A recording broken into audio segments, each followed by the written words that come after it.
अस्सलाम वालेकुम and welcome back once again. एक दफ़ा फिर आपको खुशामदीद कहेंगे अपनी स्पेशल ट्रांसमिशन में K21 न्यूज़ पे। PSL एडिशन 9 का सिलसिला जारी है और जनाब बड़ा ही दिलचस्प मैच गुज़िश्ता रोज़ खेला गया जिसके हवाले से हमारी प्रोग्राम में गुफ्तगू हुई। और मैच के आगाज़ से कबल ये बात हुई कि दोनों ही टीमें ऑन पेपर मुतवाज़न नज़र आ रही थीं। हम कराची की टीम ये मैच जीतने में कामयाब हुई, कराची किंग्स वर्सेस लाहौर कलंदर्स। और दिलचस्प मुकाबला रहा जिसकी तवक्को की जा रही थी और इसका इख्तिताम कराची की जीत के साथ हुआ। और इसके साथ साथ लाहौर कलंदर्स की जो टीम है वो मुसलसल चौथी शिकस्त उनको जो है वो मिली है। तो बहरहाल अब ये बड़ा अहम है कि ये जो तसलसल के साथ जो शिकस्त हो रही है, जो शिकस्तों का सिलसिला नहीं रुक पा रहा लाहौर कलंदर्स के लिए, इसकी आखिर क्या वजह है। और इसके साथ साथ लाहौर कलंदर के लिए कुछ पता नहीं इसको अच्छी खबर कहा जाए या बुरी खबर कहा जाए, जो उनके बॉलर हैं हारिस रऊफ वो इंजर्ड हो गए। बहरहाल सोशल मीडिया पे लोग तबसरा कर रहे हैं, अपनी राय का इजहार करते हैं मुख्तलिफ तरीक़ों से, हमें भी पैगाम भेजते हैं और अक्सरियत की राय यही है कि लाहौर कलंदर के लिए ये अच्छा फ़ैसला हुआ या उनके लिए अच्छा साबित होगा, क्योंकि उनके जो बॉलर्स हैं वो बिल्कुल भी फॉर्म में नहीं थे और बड़ी सतही कारकर्दगी उनकी रही है। और उसमें भी सर फहरिस्त हारिस रऊफ साहब जो हैं वो उनका नाम शामिल होता है। और उसके बाद फिर उनके कप्तान शाहीन शाह आफरीदी, जिनको अभी कप्तानी का मनसब दिया गया है पाकिस्तान की, वो भी बदतरीन फॉर्म में हैं इस वक्त और उनको भी बहुत ज़्यादा तनकीद का सामना है। और गुज़िश्ता रोज़ भी ऐसा ही हुआ कि एक जीता हुआ मैच, जो एक लम्हे पे ऐसा महसूस हो रहा था कि लाहौर की टीम जो है वो जीतने में कामयाब हो जाएगी, एक दफ़ा फिर उनके हाथ से फतह चली गई। मोहम्मद पर गुफ्तगू की जाएगी आज के मैच के हवाले से भी, जो आज क्वेटा ग्लैडिएटर्स वर्सेस मुल्तान सुल्तान का जो मैच था, जो मुल्तान की फतह के साथ ख़त्म हुआ है, उसके ऊपर भी गुफ्तगू करेंगे। मोअज़्ज़ज़ मेहमान तशरीफ़ फरमा है, ज़्यादा मुखिल नहीं होऊंगा, मोअज़्ज़ज़ मेहमानों को खुशामदीद कहूँगा और उसके बाद फिर गुफ्तगू के सिलसिले को आगे बढ़ाऊँगा। जनाब मुनीरुल हक साहब क्रिकेट एनालिस्ट हैं, क्रिकेट एक्सपर्ट हैं, हमारे साथ तशरीफ़ फरमा है और इस ट्रांसमिशन का हमारे हिस्सा भी हैं। उनको मैं एक दफ़ा फिर खुशामदीद कहता हूँ। बहुत शुक्रिया, बड़ी नवाजिश आपकी बहुत बहुत प्रोग्राम शुक्रिया देने के लिए। उनके हमरा तशरीफ़ फरमाए जनाब जमील अहमद साहब, जाना पहचाना नाम, हमारे अपने एक्सपर्ट, उनको भी मैं खुशामदीद कहता हूँ। जमील भाई आपका भी बहुत शुक्रिया प्रोग्राम में वक्त देने के लिए। मुनीर भाई, बड़ा दिलचस्प मुकाबला गुज़िश्ता रोज़ देखने में आया जिसकी उम्मीद की जा रही थी और सोशल मीडिया पे बड़ा इसका चर्चा होता है। दोनों टीमें आमने सामने थी और हर शख्स अपनी राय का इजहार कर रहा था। कहीं कोई विकेट गिरे तो फ़ौरन से लोग अपना जो है स्टेटस कुछ लगा दें। और जनाब जो उसका अख्तिताम हुआ वो बिलाखिर कराची की फतह के साथ हुआ। कराची के लिए एक अच्छी खबर, लाहौर के लिए मुश्किलात में मजीद इजाफा हुआ। आगे की कहानी मैं चाहूँगा ज़रा आप बयान कीजिए। बहुत बहुत शुक्रिया यासिर, आपके देखने वालों की खिदमत में मेरा सलाम। जी बिल्कुल, लाहौर कल 4-0 हो गया है और अब से थोड़ी देर बाद लाहौर को एक और मुकाबला करना है पेशावर से। तो अब ये 5-0 होता है या 4-1 होता है। और जो हारिस रऊफ की इंजरी है, देखिए हारिस रऊफ जिस तरह की गेंदें कर रहे थे ना, बहुत सारे एक्सपर्ट को मैं सुन रहा था, वो कह रहे थे कि हारिस रऊफ को थोड़ा रेस्ट दे देना चाहिए। अब वो कुदरत की तरफ से जो है वो ऐसी चीज़ हुई है कि पूरे PSL से वो हो गए, तो अब उनको थोड़ा वैसे भी वो देख रहे थे कि हारिस रऊफ अगर हम इंजर्ड वो रेस्ट देते हैं तो किसको खिलाया जाएगा। अब ज़्यादा जिम्मेदारी मेरे ख्याल जमान खान और इनके ऊपर आ गई है, कप्तान शाहीन शाह अफरीदी के ऊपर। अगर हम फास्ट बॉलिंग की बात करते हैं, लाहौर की टीम इससे पहले भी अगर PSL पर आप नज़र दौड़ाएं तो 2017 में लाहौर की टीम 6 मैच लगातार हार चुकी है। उससे 2 मरतबा वो 4-4 मैचेस भी हारे हैं, क्योंकि शुरू के जो PSL थे वो तो आपको पता है इनकी परफॉर्मेंस बहुत ख़राब होती थी। लेकिन पिछले 2 साल से जो इनकी कारकर्दगी चल रही थी और लगातार 2 मरतबा PSL जीतने वाली पहली टीम, वो लगातार 4 मैच हार जाएगी, ये किसी के वहम गुमान में नहीं था। अब उसकी जो एक वजह हमें नज़र आती है, वो वजह ये नज़र आती है कि लाहौर की बॉलिंग और बैटिंग दोनों जो है ना वो फ्लॉप जा रही हैं।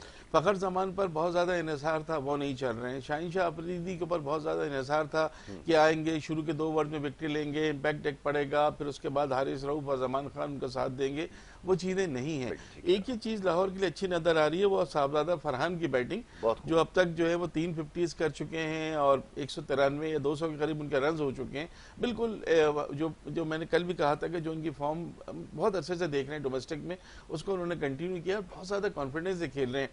कल शुरू के ओवर्स में बल्कि 15 ओवर्स तक साहबजादा फरहान का स्ट्राइक रेट ज़्यादा नहीं था, लेकिन जब उन्होंने बाद में जाराना खेल शुरू किया तो वहाँ भी खुद को अप्रूव किया और बड़े अच्छे स्ट्राइक रेट से खेलते हुए उन्होंने 72 रन बना लिए 45 गेंदों पर, जो बहुत अच्छी इनिंग्स थी। हसीबुल्ला को मौका मिला, जैसे अब जैसे आज पेशावर है, पेशावर में साइम अयूब है, मोहम्मद हारिस है, इनको दिखाना होगा करके, क्योंकि इनसे अभी तक वो मिली नहीं है जो चीज़ होती है। लाहौर कलंदर्स के लिए अभी सफ़र ख़त्म नहीं हुआ है, लेकिन अगर 5वां मैच भी वो हार जाते हैं पेशावर से, तो इसका मतलब आधे मैचेस वो बगैर किसी फतह के उनके ख़त्म हो जाएंगे, तो फिर तो उनका चांस बहुत ही मुश्किल होगा। फिर यही होगा कि जी नेट रन रेट बढ़ाएं, वो टीम उससे हार जाए, वो टीम उससे हार जाए, जो पाकिस्तान के साथ अक्सर वर्ल्ड कप में होता है। तो इस चीज़ से बचने के लिए लाहौर को आज पहली कामयाबी हासिल करनी चाहिए। ऑल्दो हारिस रऊफ का उनको ज़ाहिर एक झटका तो लगता है, अब रेस्ट कराए किसी प्लेयर को या इंजर्ड हो जाए, जैसे सरफराज को भी गेंद लगी है, वो भी सिटी स्कैन उनका हुआ है, पता नहीं क्या रिपोर्ट आती है, उनकी भी इंजरी के हवाले से कंसर्न्स हैं थोड़े से। लेकिन हारिस रऊफ तो मुकम्मल, वो तो आ गया कि वो तो मुकम्मल तौर से आउट हो गए। बॉडी लैंग्वेज जो है ना लाहौर की यासिर वो नहीं है, ऐसी नहीं है जो एक डिफेंडिंग चैंपियन की होनी चाहिए, या एक ऐसी टीम की होनी चाहिए जो लगातार तीसरी मरतबा टाइटल जीतने के लिए मैदान में उतरे हैं। तो इस चीज़ को ख़त्म करना होगा और 4-0 को 5-0 नहीं होना चाहिए लाहौर को, अगर ये इस टूर्नामेंट में रहना है तो। रहना है। बहुत खूब, बड़ा अच्छा आपने तबसरा किया इस मैच के हवाले से। मैं मज़ीद इजाफा चाहूँगा जिम भाई, ये जो बल्लेबाज हैं लाहौर के, मां सिवाय साहबजादा फरहान के, बहुत ज़्यादा दबाव का शिकार नजर आए, और जिस खिलाड़ी पे सबसे ज़्यादा वो इन्हिसार कर रहे हैं वो हैं फ़खर जमान, जो कि बिल्कुल किसी हमें फॉर्म में नज़र नहीं आ रहा है, और बहुत ही गैर जिम्मेदाराना स्ट्रोक खेलते हुए वो आउट भी हुए। अब सवाल ये पैदा होता है, अगर कराची की बात बाद में करेंगे कि वो इम्तियाजी नंबरों से पास हुए हैं या क्या सिलसिला है, ताहम जो लाहौर की कारकर्दगी है वो गैर तसल्ली बख्श है। ना वो बॉलिंग में उनके कप्तान समेत कोई उनके लिए कॉम्बिनेशन काम कर पा रहा है, जिसकी कल निशानदेही की गई, और साथ साथ ये जो सलामी बल्लेबाज होते हैं ना, इनका बड़ा अहम रोल होता है। ये जरा फरमाइएगा जी। देखें, जब से ये पीएसएल शुरू हुआ है तो बड़ी मतलब कि जो फेवरेट टीमों में से एक टीम जो है ना लाहौर कलंदर जो है ना वो थी, लेकिन जिस तरह की कारकर्दगी उसने 4 मैचों में दिखाई है, खास तौर पर जो कल इनका जो मैच हुआ है, तो वो उनकी जो मैनेजमेंट है वो मेरी समझ में नहीं आ रही। ऐसा लग रहा है पैनिक बटन जो है ना उन्होंने दबाया हुआ है, और इतना इस तरह मतलब ये कि फैसले हो रहे हैं ना जो सबके लिए मतलब ये कि हैरान कौन है। मतलब आपने मतलब देखें, वेंडर डोसान अगर आउट हो गए, ऊपर से फखर जमान जो जिसपे ये डिपेंड कर रहे हैं, ये 2 प्लेयर आउट हो गए ना, साहबजादा फरहान ने बहुत ही समझदारी से बैटिंग की, 45 गेंदों पे 72 रन नॉट आउट की इनिंग खेली, और इतनी जबरदस्त इनिंग थी जिसकी वजह से एक टोटल जो है ना उन्होंने सेट किया 175 रन का। और बात यह है कि जो ये फैसले कर रहे हैं ना, मिसाल के तौर पर अब आपके पास शाय होप भी मौजूद है टीम के अंदर।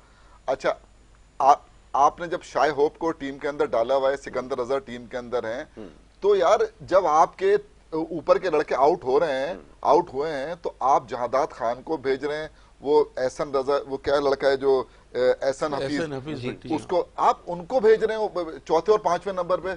और हैरान कौन है, मतलब ये भाई मेरे हिसाब से 4थे और 5वें नंबर पे सिकंदर रजा और शाय होप को आना चाहिए था, और 6ठे और 7वें नंबर पे इनको आना चाहिए था। देखिए तजर्बा बहुत जरूरी, मतलब ये अब इन्होंने लाहौर कलंदर ये मतलब एक, मैं तो ये देखता हूँ जो हरधर्मी नहीं होती है कि जी हमने इनको बनाया है, हम इंट्रोड्यूस करा रहे हैं इनको, तो इनको हमने खिलाना है और इनको जो है ना इनसे करवानी है हमें परफॉर्मेंस, चाहे करें या ना करें। इसी उसमें उन्होंने अपने बेड़ा गर्क जो है ना वो लगवा लिया है। तो मैं तो ये समझता हूँ कि इनकी जो नाकिस हिकमत अमली है वो बहुत आड़े आई है इसके अंदर। जो जिस ये तो आपका 175, मैं ये समझता हूँ 175 नहीं होता, 150 से तक था ये महदूद। ये सिर्फ आप ये समझ लेंगे साहबजादा फरहान जो है उसकी जिम्मेदाराना बैटिंग, और फिर जो है जॉर्ज लिंडे ने जो 13 गेंदों में 26 रन आखिर में बना के एक ऐसा टोटल सेट कर दिया था कि इनके बॉलर उसको डिफेंड कर सकते थे। ठीक है ना। तो अब आपने चाहे कराची पे बात करेंगे, तो जब कराची पे बात करेंगे, कराची की बात थोड़ी सी कर लूं। अब कराची की फतह को आप किस तरह देखते हैं? इसमें मां सिवाय कैरन पोलार्ड के बाकी जितने भी बल्लेबाज थे, वो कैसी उनकी कारकर्दगी रही है? क्या ये ऐसा नहीं थी परफॉर्मेंस जिसको हम तवक्को नहीं कर रहे थे, ये बिल्कुल उसके अकॉर्डिंगली हुआ जिसके हम बात कर रहे थे?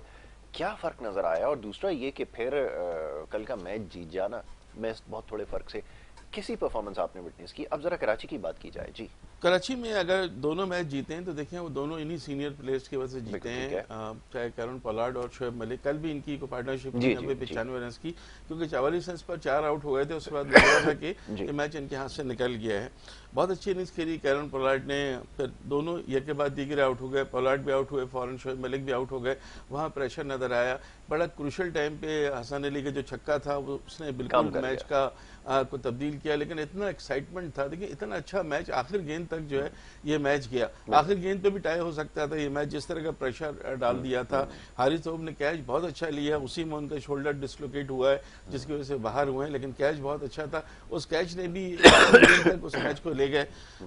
मैच बहुत अच्छा हुआ, इसमें कोई शक नहीं है। लेकिन ये जो हम कह रहे थे कि बहुत सीनियर प्लेयर्स हैं, ये चले हुए कारतूस हैं, वो चीज़ शायद सही नहीं हुई, क्योंकि अभी तक जो दोनों मैच जितवाए हैं वो इन्हीं दोनों सीनियर प्लेयर्स ने जितवाए, अच्छी पार्टनरशिप करके। बिल्कुल तो ठीक अच्छा है कराची के लिए कि ये दोनों चल रहे हैं। लेकिन अब उनके कप्तान हैं शान मसूद, उनको फ्रंट से लीड करना होगा। उनको देखो कि कराची की टीम हमें सबसे कमज़ोर नज़र आ रही थी। अब तो खैर लाहौर की टीम हमें नज़र आ रही है, लेकिन कराची, पेशावर, लाहौर तीनों ही टीमें इम्पैक्ट देने में नाकाम रही हैं। बिल्कुल। कोई ऐसी चीज़ नहीं है कि जिसको हम कहें कि इन टीमों से हम कुछ हमें ऐसा उम्मीद नज़र आ रखी रहा जा है सके। कि जिस पे वो हो। तो अब आगे चल के चीज़ों को देखना होगा, क्योंकि हर मैच में पोलार्ड और शोएब तो नहीं चलेंगे, बिल्कुल ऐसा उनके ही। दीगर प्लेयर्स को भी चलना पड़ेगा। जेम्स विंस की कोई इनिंग्स हमें देखने को नहीं मिली है। बाकी और उनके पास डैनियल सैम्स हैं, अच्छी जानाना बैटिंग भी करते हैं, अच्छे ऑलराउंडर हैं। तो मिलीजुली कारकर्दगी से काम नहीं चलेगा, बल्कि कंबाइंड एक जो होती है एफर्ट होनी परफॉर्मेंस, चाहिए, उसकी बिल्कुल होनी ज़रूरत है। चाहिए उसमें से। अब जमील भाई, मैं चाहूंगा पहले थोड़ा सा आप कराची की टीम की परफॉर्मेंस का अगर कुछ कहना चाहें तो इसमें जी इजाफा जी। कीजिए, फिर आगे चल के हम जो आज मैच खेला गया उसके हवाले से गुफ्तगू करते हैं। जी देखिए मैं फरमाइए। आपको बताऊं एक चीज, कराची किंग जो है ना वो शुरू से जब उन्होंने अपनी इनिंग का मतलब आगाज किया तो जिस तरह वो अपना रन आउट हुए वो उनका खैर नुकसान हुआ है, क्योंकि कुछ अच्छे फॉर्म में कल उनके टच में नजर आ रहे थे कप्तान उनके जी शान मसूद। तो शान मसूद रन आउट हुए। जेम्स विंस जो है ना, जेम्स विंस तो ऐसा लग रहा था 10 ओवर में मैच खत्म करने आए। बिल्कुल ऐसा तो ही। इस तरह जो है ना मैचेस नहीं जीते नहीं जाते, जीते जाते, बहुत अच्छी समझे बात है। हाँ। तो अब वो भी आउट हो गए, उसके बाद जो है क्या कहते हैं इखलाक भी आउट हो गए, फिर नवाज भी आउट हो गए। तो 44 रन पे 4 खिलाड़ी आउट होने के बाद जो है फिर जो है ये खेलने के लिए आए, क्या कहते हैं पोलार्ड। करन पोलार्ड। शोएब मलिक विकेट पर थे और जो इन्होंने 95 रन की इनिंग की है, 44 से 139 तक ले जी गए। जी। तो जो इनकी जो जो जो वो था जो मैच में वापस लेकर आए, देखिए सबसे वापस किस तरह लेकर अटैक करके लाए। जी बहुत अच्छी बात। यानी कि वो उसने आते ही जो जिसने जेम्स विंस को बोल्ड किया था उसको छक्का दिया उसने, उसके बाद जो खुले 5 छक्के मार के जी। एक ऐसी इनिंग और ऐसा वो कि एक हदफ भी आसान कर दिया, ठीक है ना। लेकिन फिर वो मैच इस तरह चलता रहा कि मतलब ये कि लग रहा था कोई भी जीत सकता है, लेकिन आखिर के अंदर जो है 11 रन चाहिए थे आखिरी ओवर में, पहली गेंद पे छक्का मारने के बाद, और फिर जिस अंदाज में आखिरी गेंद पे जो है मीर हमजा ने जो है वो रन लेके और जो है क्या कहते हैं उनको फतेह दिला दी। ये तो बॉलिंग जो है, बॉलिंग के अंदर अगर हम देखते हैं तो बॉलिंग भी इतनी कोई मतलब खास, क्योंकि जो क्या कहते हैं इनके जो बॉलर थे कराची किंग के, इनके स्पिनर्स ने तो निस्बतन बेहतर बॉलिंग की है। हाँ, तबरेज शमसी को 42 रन लगे, लेकिन मतलब ये कि शोएब मलिक ने 1 ओवर किया, मतलब अच्छा किया, और नवाज ने अच्छी बॉलिंग की है कल। तो मतलब एक लग रहा था कि मतलब ये, लेकिन फास्ट बॉलर जो है ना वो जो है ना इतना मुतासिर कौन उन्होंने बॉलिंग नहीं की। डेनियल सैम्स जो है ना उन्होंने 52 रन दे दिए 4 ओवर में, जिसकी वजह से मैच जो है ना वो खराब हुआ। और एक ऐसा टोटल मतलब वो, लेकिन ये मैं समझता हूं, देखिए शायकीन क्रिकेट के लिए, शायकीन खेल के लिए इससे अच्छा मैच हो नहीं सकता कि जिसका फैसला जो है वो मैच की आखिरी 20वें ओवर की 20वीं यानी आखिरी गेंद पर हो। आखिरी गेंद पर, बिल्कुल आपने वजह फरमाया। बिल्कुल उसमें दिलचस्पी आखिरी बॉल तक बरकरार रही, और आखिरी गेंद पर जब फैसला होता है तो फिर यकीनन शायकीन उसको जरूर एंजॉय करते हैं, और खासतौर पर जो मैच हो कराची वर्सेस लाहौर का। तो बहरहाल दोनों ही टीमें हमारी हैं लेकिन ये कि मैच का जो इख्तिताम है वो कराची की जीत पे हुआ। बहरहाल इसके बाद आज का जो मैच खेला गया, पहला मैच, वो जनाब मुल्तान सुल्तान और क्वेटा ग्लैडिएटर्स की टीमों के दरमियान खेला गया। और क्वेटा ग्लैडिएटर्स की टीम ने टॉस जीतकर पहले बॉलिंग का फैसला किया, जो कि अमूमन यहाँ पर कप्तान कर रहे हैं, टॉस जीतने के बाद पहले बॉलिंग करते हैं। मुल्तान सुल्तान की टीम 180 रन बनाने में कामयाब हुई 20 ओवर्स में, और सिर्फ 4 विकेटें उनकी गिरी थी। और उसके बाद हदफ का ताक़ुब जब कोटा ग्लैडिएटर्स ने किया तो 167 9 विकेटों के नुकसान पर 20 ओवर्स में जनाब ये मैच का अख्तिताम हो गया। और 13 रन से ही मुल्तान सुल्तान की टीम जो है वो अच्छे मार्जिन से मैच जीतने में कामयाब हुई है। इसमें जो प्लेयर ऑफ द मैच रहे वो मोहम्मद अली रहे, जिन्होंने 4 ओवर में 19 रन देके 3 खिलाड़ियों को आउट किया। और बाकी मानदा खिलाड़ियों की जो कारकर्दगी रही है, जो स्टार बैटर्स रहे मुल्तान सुल्तान के, उसमें रीजा हेंड्रिक्स जो है साउथ अफ्रीकन, उन्होंने 47 गेंदों पर 72 रन जो है वो स्कोर किए। कप्तान मोहम्मद रिजवान 42 गेंद 51 रन, और तैयब ताहिर को मौका दिया गया जिन्होंने 22 गेंदों पर 35 रन नॉट आउट की इनिंग खेली। और बाकी का भी जो सिलसिला उसके ऊपर बात होगी, ये तैयब ताहिर की इंडक्शन हो गई और रीजा हेंड्रिक्स की परफॉर्मेंस और कप्तान खुद। तो कप्तान जहां से लीड करेगा वो टीम जरूर जीतने की होगी। और यहाँ पर मुल्तान सुल्तान की टीम में कप्तान शानदार फॉर्म में, फरमाइए। नो डाउट आज भी 50 आज फिर एक दफा मैं देख रहा था कि जो रिजा हेंड्रिक्स की जो बैटिंग थी वो कमाल की बैटिंग थी, और 250 के करीब रन अब तक वो बना चुके हैं, यानी 246 उनके रन हो गए, और किसी अभी तक दूसरे बैटर ने 200 रन भी मुकम्मल नहीं किए हैं, चाहे वो रिजवान हो चाहे वो बाबर हो, सब अभी 200 से कम पे हैं। तो ये एक बड़ी अच्छी चीज़ है जो रिजा हेंड्रिक्स की हमें नजर आई है, बहुत अच्छी इनिंग्स खेली और जो जहाँ तक स्कोर को 180 तक ले गए। एक चीज़ जो देखने वाली थी वो ये थी कि 17 ओवर्स तक जो है ना स्कोर इतना नहीं थे, 130 से 131 थे। आखिरी के 3 ओवर्स में रन समेटे हैं, आमिर की भी पिटाई हुई 49, आखिरी 3 ओवर्स में उन्होंने 4 रन बनाए, तो वो जो थे उसकी वजह से स्कोर 180 तक चले गए, और 180 बहुत अच्छा स्कोर था इस विकेट को देखते हुए। इसमें इतना आपको बहुत ही कोई फ्लैट विकेट नहीं थी। तो 3 तब्दीलियां भी आज की, उस्मान खान को खिलाया जो पिछले PSL की तेज तरीन सेंचुरी बना चुके हैं, बांग्लादेश में लीग में भी बना चुके हैं, अब यूएई की शहरियत उनको मिलने वाली है जो हमने उनको सुना है। तैयब ताहिर ने बहुत अच्छा टच दिखाया, आज मुख्तसर इनिंग थी मगर बहुत ही क्लासिकल इनिंग, बहुत ही कॉन्फिडेंस से खेल रहे थे, ये चीज़ बहुत अच्छी है मुल्तान के लिए। फिर एक मीडियम पेसर उन्होंने खिलाया आफ्ताब इब्राहिम को भी, जिन्होंने आखिरी विकेट ली आज। तो रिजवान से पूछा भी गया मैच के बाद कि आप जो तब्दीली कर रहे हैं ये आप अपना कॉम्बिनेशन चेंज क्यों कर रहे हैं बार बार, तो उन्होंने कहा हम चाह रहे हैं कि टीम अच्छे ट्रैक पर है तो हम अपना जो रिजर्व प्लेयर है उनको भी खिलाएं और हम देखें कि हमारी बेहतर टीम क्या से क्या हो सकती है। तो अच्छी चीज़ है, इसमें कोई शक नहीं। रिजवान खुद बहुत अच्छी फॉर्म में, लीडिंग फ्रॉम द फ्रंट वाली बात जो है वो हमें नजर आती है। कोयटा की टीम पहली शिकस्त आज उनको हुई है, वही टीम थी आज मैच शुरू से पहले जिसे कोई शिकस्त नहीं हुई थी और सबसे अच्छी टीम उसको तस्वर कर रहे थे। लेकिन जो डिफरेंस डाल रहे हैं ना कोई जो मुल्तान की फतह में, वो डाल रहे हैं मीडियम पेसर मोहम्मद अली। बिल्कुल डिफरेंट बॉलर हमें नजर आ रहे हैं पहले मैच से। 13 विकेटें उनकी अब तक हो चुकी हैं, आज भी मैन ऑफ द मैच, पहले भी मैन ऑफ द मैच। और उनकी लाइन और लेंथ का ये आलम है कि आज जब उन्होंने पहले ओवर किया था, पहला ओवर, तो उसमें जेसन रॉय को उन्होंने परेशान करके रख दिया। 6 गेंदें डॉट खेली, उन्होंने नहीं बना सके। उसके बाद फिर वो आए तो उन्होंने एक छक्का लगाया और अगली गेंद पर वो बोल्ड हो गए। तो नजर आ रहा था कि इस वक्त ये अनप्लेबल बॉलर बने हुए और इनको खेलने, ये कोई पेस पर तवज्जो नहीं दे रहे हैं कि कोई 140 150, ये अपनी लाइन और लेंथ पर तवज्जो दे रहे हैं, कहाँ स्लोअर करनी है, कहाँ पे यॉर्कर करनी है, किस तरह करनी है बैट्स। तो ये चीज़ बहुत अच्छी मुझे नजर आई है। और मोहम्मद अली इन 4 मैचेस के बाद अब उस लिस्ट में हमें नजर आ रहे हैं जो पाकिस्तान की मुमकिन टीम होगी T20 वर्ल्ड कप के लिए, ये सबसे बड़ी बात है। तो अब्बास आफरीदी बहुत अच्छी बॉलिंग कर रहे हैं। 3 जो बॉलर हैं ना इस वक्त मुल्तान के, अब्बास आफरीदी, उसामा मीर और मोहम्मद अली, ये तीनों इस वक्त टॉप 5 विकेट टेकर में हैं। तो बॉलिंग उनकी बहुत अच्छी है। बैटिंग में रिजवान, रिजा हेंड्रिक्स बहुत अच्छी बैटिंग कर रहे हैं। इफ्तिखार को हमने देखा कि 2 मैचेस वो बड़ा, एक जितवा दिया, एक बिल्कुल क्लोज ले गए थे। उसके अलावा तैयब ताहिर का मैंने आपसे जिक्र किया। तो मुल्तान की टीम आज तो एक मैच हारी है, लेकिन मुल्तान की टीम सबसे अच्छी अभी तक नजर आई है। अगर हम मुल्तान के 5 मैचेस के बाद बात करें, कोयटा को भी आज उन्होंने काफी हद तक पछाड़ दिया है। जमी भाई, यही कोयटा की परफॉर्मेंस के हवाले से नौजवान बल्लेबाजों के ऊपर जब ज़्यादा इन्हिसार कर रहे हैं और जेसन रॉय को एक सीनियर खिलाड़ी समझा जाए, बिल्कुल ठीक है।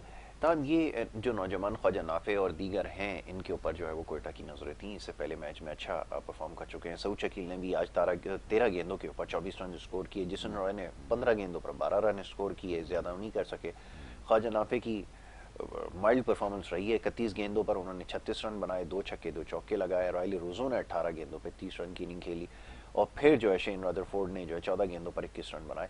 तहम स्कोर को हासिल जो है वो हदफ को नहीं हासिल कर सके। तो गलती कहाँ पर हुई है कोयटा से, मैं चाहूंगा जरा इसके ऊपर बात हो जाए। जी देखें, किसी भी एक प्लेयर को ना वो आखिर तक जाना होता है। मैच अगर आपने जीतना है ना, तो जो सेट बैट्समैन होते हैं ना, उसको पिछले मैच के अंदर अगर रायलो रोसो आउट हो जाता तो शायद कोटा के लिए वो मैच जीतना भी मुश्किल हो जाता। जी। तो वो जो एक जिम्मेदाराना इनिंग जो है ना पिछली मरतबा रायलो रोसो ने खेली थी, इस दफा भी आके जो है ना मतलब उनको इस तरह की एक इनिंग जो है ना वो खेलनी थी। आखिर तक जो है ना जब तक आपके सेट बैट्समैन आखिर तक नहीं जाएंगे, जी। फिनिश नहीं करेंगे मैच को, तो आपके लिए जो ना ये इतना बड़ा हदफ चेस करना जो है ना वो मुश्किल हो जाएगा। बिल्कुल ठीक है। क्योंकि जिस तरह की इनकी बैटिंग लाइन है, तो उसको देखते हुए, इनके लाइनअप को देखते हुए मतलब लग रहा था कि शायद ये लोग चेस कर लेंगे, लेकिन बहरहाल ये के नहीं कर सके। और देखें 13 रन से मैच हारे हैं, कोई बड़ा मतलब मार्जिन से या कोई ऐसे, लेकिन आप ये देखिए किसी एक लड़के ने भी 50 नहीं किए। बिल्कुल ठीक है। तो ये 30, 35, 32 ये जो रन है ना, ये एक लड़का जब तक एक आप चेस करने जा रहे हैं ना, 180 चेस करने जा रहे हैं, तो किसी एक लड़के को तो जाना होगा ना। बिल्कुल ठीक जैसे है। अब मतलब रीजन हेंड्रिक्स ने 72 रन किए ना, तो इस तरह की एक इनिंग जो है ना वो चाहिए थी ऊपर से, जो कि नहीं खेल सके। मतलब अब जैसे सऊद शकील हैं या क्या कहते हैं जैसन रॉय थे या नाफे हैं, तो ये जो ऊपर के जो टॉप ऑर्डर होते हैं ना, राइलो रूसो हो गए, तो ये इनमें से किसी एक ने भी 50 नहीं किए, जिसकी वजह से जो एक टोटल है ना वो जो था ना एवरेज बढ़ता चला गया। अब हर दफा जो है ना वो 2 ओवर में 30 रन नहीं बन सकते, इनको 2 ओवर में 30 रन चाहिए थे। अब जाहिर है वहां कोई बैट्समैन ही नहीं था, तो अब जो टैलेंडर थे उन्होंने जितनी कोशिश करनी थी करी, नहीं बने, और वो जाहिर सी बात है कि वो मैच लूज कर गए। बाकी जो देखें, एक बात देखनी होगी हमें कि मुल्तान सुल्तान का जो कॉम्बिनेशन है ना वो जीत रहा है। बिल्कुल ठीक है। हाँ जी, देखिए टीम अब वो जो भी चेंज कर रहे हैं वही लड़का, अब आफ्ताब इब्राहिम को आज खिलाया, उसने 2 खिलाड़ी आउट कर दिए। तैयब ताहिर को खिलाया, उसने 35 रन कर दिए 150 के स्ट्राइक रेट से। तो ये जो चेंजेस वो कर रहे हैं, जो टीम उनका कॉम्बिनेशन बना हुआ है ना, तो जिसको भी वो खिलाते हैं वो परफॉर्म। डेविड मिलान जैसा प्लेयर उन्होंने आज मतलब बाहर बिठाया, रेस्ट कराया, तो उसके बावजूद जो है ना आप देखें कि उनकी जो वो उसमें कहीं पे भी जो है ना फर्क नहीं आया, क्योंकि ऊपर से रन हो रहे हैं। यहाँ पर जो कोयटा जो मैच हारी है वो ऊपर से जो है ना वैसे रन नहीं हुए कि कोई एक प्लेयर जो है ना वो जाए 10-15 ओवर तक खेल के ना इनिंग को बिल्ड करे और जो है ना वहां तक करीब लेकर जाए मैच को। तो इनकी जो हार की वजह यही है कि ऊपर वाले जो बैट्समैन है उन्होंने इस मैच के अंदर जो है ना उस तरह की कारकर्दगी नहीं दिखाई जिस तरह पिछले मैचों में दिखाई। एक चीज राइली रोसो ने जो इनिंग्स खेली है ना आज, यासिर 18 गेंदों में 30 रन बनाए, 166 के स्ट्राइक रेट से खेल रहे थे, वो थोड़ी देर और रहते नहीं उसी तरह आउट होना मेरे ख्याल ये टर्निंग पॉइंट हो गया। अच्छा, ये जो बाकी मानदा जो खिलाड़ी थे, मुझे ऐसा महसूस हुआ कि शायद उन्होंने चेज छोड़ दिया या वो बड़ी कैजुअल अप्रोच थी। बाद में बिल्कुल आपकी बात दुरुस्त है कि ऐसा लगता था कि उन्होंने हिम्मत छोड़ दी है कि ये मैच वो नहीं जीत पाएंगे, और वही राइले रोसो के जो था वो था। इवन शेन रदरफोर्ड भी जो है वो शरफन रदरफोर्ड भी वो नहीं कर सके, अखिल हुसैन भी बैटिंग कर लेते हैं, मगर वो चीज देखिए आपको फाइट तो करनी चाहिए ना। आप 13 रन से हारे, आप फाइट तो करें। बिल्कुल सही आखिर में अबरार ने कहा छक्का लगा दिया, वो कोशिश की, लेकिन जो 15 से 20 ओवर का जो खेल था ना उसमें क्लियर नजर आया कि कोयटा की टीम जो है वो हिम्मत हार चुकी है। क्यों हिम्मत हारी ये चीज़ समझ में नहीं आई, ये चीज़ अब कोयटा को सोचना होगा, थोड़ा देखना होगा। लेकिन मैं एक बार फिर बोलूँगा कि मोहम्मद अली का जो फैक्टर है ना वो बहुत असरअंदाज हो रहा है पूरे मुल्तान की कामयाबी में, अगर बॉलिंग की आप बात करें। ठीक है। अच्छा, अब मैं इसी से जुड़ा एक सवाल है पहले आपकी खिदमत में रखता हूँ। अभी मैच के हवाले से तो मजीद गुफ्तगू की जाएगी, हमें साथ साथ ज़रा वर्ल्ड कप के ऊपर भी अपनी निगाहें रखनी चाहिए। एक नाम तो चले हमारे सामने आ गया, लेकिन बड़ी हैरानकुन बात यह है कि मुझे याद पड़ता है जो पिछला सीज़न रहा, सीज़न 8 में अब्बास आफरीदी एक खिलाड़ी थे जो सबसे ज़्यादा विकेट लेने में कामयाब हुए, हम वो फिर उसके बाद पूरा साल नजर बहुत बड़ी ज्यादती हुई थी उनके साथ। बिल्कुल। तो मैं ये समझ रहा हूँ कि अगर हम उन्हीं लगे बंदे पेसर्स का अगर सहारा लेंगे तो फिर गुंजाइश हमारे पास इतनी नहीं रहेगी। तो क्या इस दफा भी ऐसा ही कुछ होने वाला है, या फिर आप समझते हैं कि वाकईतन नए लड़कों को मौका दिया जाएगा? नहीं, देखिए अब्बास आफरीदी के साथ तो खैर बहुत ज्यादा हुई थी, उनको कहीं भी नहीं खिलाया गया, इमर्जिंग एशिया कप कहीं नहीं, आखिर में जाके उनको आपने न्यूजीलैंड के दौरे में जब सबको शामिल किया तो उनके साथ ज्यादती हुई थी। अभी भी वो जो ऐसी परफॉर्मेंस दे रहे हैं, लगातार दूसरे में परफॉर्मेंस देना, इसका मतलब है कि उनमें पोटेंशियल है, टैलेंट है। फिर जाहिर है एक बड़े खिलाड़ी के ये नेफ्यू भी हैं, तो घर में भी इनके जो है वो चीज़ें आई हैं, तो वो चीज़ तो खैर अपनी जगह है। लेकिन एक अपडेट आ गई है कि शाहीन आफरीदी ने टॉस जीतकर और पहले बॉलिंग का फैसला किया है। लाहौर और पेशावर का जो मैच है, और टीम भी आ गई है, मैं आपको हवाले करता हूं, आप टीम जरूर बता दी है। ये प्लेइंग 11 आपके पास है? नहीं, आप ही पढ़ के बताएं। बिल्कुल ठीक है। पेशावर ज़ल्मी की जो टीम है उसमें साइम अयूब हैं, बाबर आजम हैं, मोहम्मद हारिस हैं, हसीबुल्लाह हैं, रॉबमैन पाल, पॉल वॉल्टर, आसिफ अली, लियो कपूर, नवीन उल हक, आरिफ याकूब और सलमान इरशाद। तो वही टीम में एक आध कोई तब्दीली हो तो शायद हो, वरना ये टीम वही लग रही है। लाहौर की टीम फ़खर जमान, साहबजादा फरहान, रासी वेंडर डोसन, शय होप, सिकंदर रजा, एहसन भट्टी, कार्लोस ब्रथवेट आज वापस आए हैं, जहादात खान हैं, शाहीन शाह अफरीदी हैं, मोहम्मद इमरान हैं और जमान खान हैं। तो मोहम्मद इमरान को लिया गया है उनकी जगह, और कार्लोस ब्रथवेट की ज़रूरत पड़ी तो वो भी चूँकि फास्ट बॉलर हैं तो उनसे भी गेंदें कराई जा सकती हैं। अब ये देखना है कि कौन इनके साथ शामिल होते हैं। जी ठीक है जमील भाई, अब ये फरमाइएगा कि लाहौर की टीम और इसमें दो खिलाड़ी ऐसे हैं जिनकी परफॉर्मेंस जो है वो काबिल ज़िक्र रही है। एक तो जहादात खान उसमें बचा, और एक जमान खान जिन्होंने कल भी बड़ी शानदार गेंद की, बड़े निशाने पे यॉर्कर मारे, और इयन बिशप जो है वो खास मुतासिर नज़र आए। और वो बार बार कमेंट्री में इस चीज़ को दोहरा रहे थे कि ये खासा है पाकिस्तानी फास्ट बॉलर्स का, एक तो स्लिंगिंग एक्शन और दूसरा जड़ के अंदर गेंद करना, बड़े ऑन स्पॉट गेंद मारते हैं। तो वो कल उन्होंने दिखाया भी, उनके बड़े निशाने जो है वो अच्छे लग रहे थे। तब जीत जो है वो नहीं मिल सकी। और अब हम ये देख रहे हैं कि पहले तो शायद आपके पास मार्जिन होता था, अब इस मॉडर्न डे क्रिकेट में मार्जिन बॉलर्स के पास नहीं है। कोई एक गलत गेंद पड़ गई, जैसे वो आखिरी गेंद पड़ा, अब वो मीर हमजा ने स्ट्रोक खेला या वो लगा जो भी है, ताम वो गलती हुई है और वो मैच हाथ से चला गया। अब बाकी की कहानी मैं चाहूंगा जरा आप बयान कीजिए कि क्या माजरा है, क्या सिलसिला है। जी देखें, जो लाहौर का कलंदर है जी, ये एक तो पहले मैच से ना बिखरी भी नजर आ रही है जी। मतलब इनका कोई कॉम्बिनेशन ये ना, मतलब समझ में नहीं आ रहा कि इनकी क्या कॉम्बिनेशन खिलाना चाह रहे हैं। और ये जो चीज करते हैं, बैटिंग करते हैं तो जो है ना मतलब नाकाम हो रहे हैं, बॉलिंग करते हैं तो नाकाम हो रहे हैं। और मैं आपको बताऊं एक चीज, मुझे जो है ना देखें, जो मुझे साफ बात करने में कोई वो नहीं है कि शाहीन शाह अफरीदी की कप्तानी जो है ना वो मैं समझता हूँ अप टू दी मार्क नहीं है। मुझे जो है ना इतना मुतासिर नहीं किया कि जो देखें कप्तानी वो होती है, देखिए मैचेस तो वो होती है, कप्तानी से मैचेस जीते जाते हैं। अगर आपकी कप्तानी के अंदर वो सलाहियत नहीं है, आपने कौमी T20 के अंदर कप्तानी भी करनी है, तो मैं नहीं समझता कि उनकी जो कप्तानी है वो मतलब लाहौर की हार के अंदर उनकी कप्तानी का भी एक मैं मतलब वो उनसर है कि मैंने मतलब अभी तस्करा नहीं किया आखिरी ओवर का, क्योंकि अभी उसके हवाले से भी बात करनी है ना कि आखिरी ओवर में आपने भट्टी को बच्चे को जो बोला। एक बात बताएं आप, वो जो कप्तानी इन्होंने की है ना, अब मुझे बताएं, अपने ओवर खत्म करा दिए, जी हारिस के खत्म करा दिए और जमान खान के इन्होंने खत्म करा दिए। एक बात मुझे कोई समझा देना, सिकंदर रजा ने बॉल नहीं की। जी बताएं।